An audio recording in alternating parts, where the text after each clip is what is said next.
మాజీ ప్రధాని అటల్ బిహారీ వాజ్పేయి నిలువెత్తు విగ్రహాన్ని కాకినాడలోని 3 లైట్ల జంక్షన్లో కుళాయి చెరువు ప్రాంగణంలో ఆదివారం రాష్ట్ర ఆరోగ్య శాఖ మంత్రి వై సత్యకుమార్ ఆవిష్కరించనున్నట్లు కాకినాడ జిల్లా బీజేపీ అధ్యక్షుడు బిక్కిన విశ్వేశ్వరరావు తెలిపారు. ఈ సందర్భంగా ఏర్పాటు చేసిన మీడియా సమావేశంలో ఆయన వివరాలు వెల్లడించారు. ఉదయం 10 గంటల నుంచి జిల్లాకు చెందిన ఎమ్మెల్యేలు మంత్రి వై సత్యకుమార్ తో కలిసి సత్వరం సెంటర్ నుంచి బస్సులో వచ్చి నూకాలమ్మ గుడి దగ్గర నుండి విజయోత్సవ ర్యాలీగా విగ్రహం ఉన్న ప్రాంగణానికి చేరుకుని విగ్రహాన్ని ప్రారంభిస్తారని తెలిపారు. అనంతరం అక్కడ ఏర్పాటు చేసిన సభలో మంత్రి సత్యకుమార్ కూటమి పార్టీ నేతలు ప్రసంగిస్తారని తెలిపారు. ఈ సమావేశంలో బీజేపీ నాయకులు ఎనిమిరెడ్డి మాలకొండయ్య, వేటుకూరి సూర్యనారాయణ రాజు, తుమ్మల పద్మస, పైడ కృష్ణమోహన్, కొండల సాయి కుమార్, ఆర్లగడ్డ రాజ్ కుమార్, గోడి సత్యవతి, గోడి వెంకట్, చోడిశెట్టి రమేష్ బాబు, దాట్ల కృష్ణవర్మ, ముత్తా నవీన్, అలిపిరాల శ్రీనివాస్, కర్రి పాపారావు, కొక్కిలిగడ్డ గంగరాజు, గౌతు చిన్న తదితరులు పాల్గొన్నారు.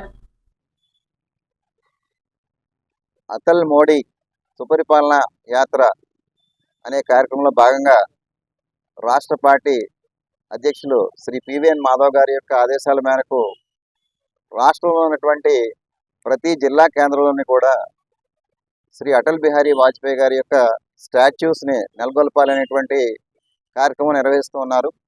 దాంట్లో భాగంగా శ్రీ పివిఎన్ మాధవ్ గారు ఇప్పటికే పలు జిల్లాల్లో ఈ కార్యక్రమం ముగించుకొని రేపు సాయంకాలం అనగా ఇవాళ సాయంకాలం 10 గంటలకి అన్నవరం చేరుకుంటారండి. అన్నవరంలో వారు ఉదయం స్వామివారి యొక్క దర్శనం కంప్లీట్ చేసుకున్న తర్వాత అక్కడ నుండి బస్సు యాత్రలో మన కాకినాడ సర్పవరం జంక్షన్కి చేరుకుంటారు. సర్పవరం జంక్షన్ నుండి బైక్ ర్యాలీగా కూటమి నాయకులందరితో కలిపి అనగా మన ఎంపీలు, ఎమ్మెల్యేలు, అదేవిధంగా ఎమ్మెల్సీలు, కార్పొరేషన్ చైర్మన్స్, కూటమికి సంబంధించినటువంటి జిల్లా అధ్యక్షులు, అదేవిధంగా అందరూ ముఖ్యులతో కూడా సభాస్థలికి చేరుకుంటారండి.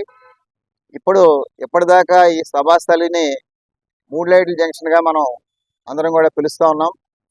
టెక్నికల్గా చూస్తే ఇక్కడ 3 లైట్ల జంక్షన్ అనేటువంటిది మన అందరికీ తెలిసిన విషయం.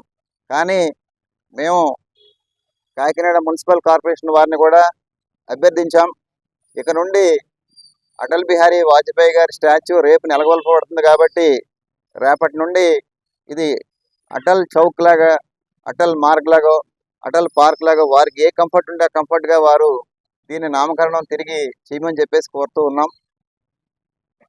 ఆ రోజు శ్రీ వాజ్పేయి గారు ఏదైతే సుపరిపాలన ద్వారా భారతదేశంలో డెవలప్మెంట్కి కొత్త రూపు తీసుకొచ్చారో దానిని ప్రధాని నరేంద్ర మోడీ గారు సాకారం చేస్తూ ఉన్నారు. అది ఏ విధంగా వర్కౌట్ అవుతుంది అనేటువంటి విధంగా వారు మిగిలినటువంటి ప్రతి కార్యక్రమాన్ని కూడా వారు నిర్వహిస్తున్నారు. అంటే మన లాంగ్వేజ్లో చెప్పాలంటే వాజ్పేయి గారి డ్రీమ్ కమ్స్ త్రూ మోడీజీ అనే విధంగా ఇవాళ మన భారతదేశంలో వ్యవస్థ నడుస్తూ ఉంది. ఈ కార్యక్రమంలో మన కూటమికి సంబంధించినటువంటి కాకినాడ ఎమ్మెల్యే గారు కొండబాబు గారు కానీ, కాకినాడ రూరల్ ఎమ్మెల్యే గారు నానాజీ గారు కానీ, అదేవిధంగా కాకినాడ ఎంపీ గారు ఉదయ్ శ్రీనివాస్ గారు, రాజ్యసభ ఎంపీ గారు సానా సతీష్ బాబు గారు, మిగతా కూటమి ఎమ్మెల్యేలు అందరూ కూడా మన కార్యక్రమానికి పూర్తిగా సహకారం అందిస్తూ ఉన్నారు. మీ ద్వారా వారందరికీ కూడా ధన్యవాదాలు తెలియజేస్తున్నాం. ఈ కార్యక్రమం మీ ద్వారా బయట, ఎందుకంటే వాజ్పేయి గారు అంటే వారు ప్రజల మనిషి, రాజకీయాలకు అతీతంగా ఎలా ఉండాలి, ఒక పౌరుడు భారతదేశంలో నిజాయితీ అంటే ఏంటి, నిస్వార్థంగా పనిచేయడం అంటే ఏంటి అనేటువంటిది రుజువు చేసినటువంటి మహానేత.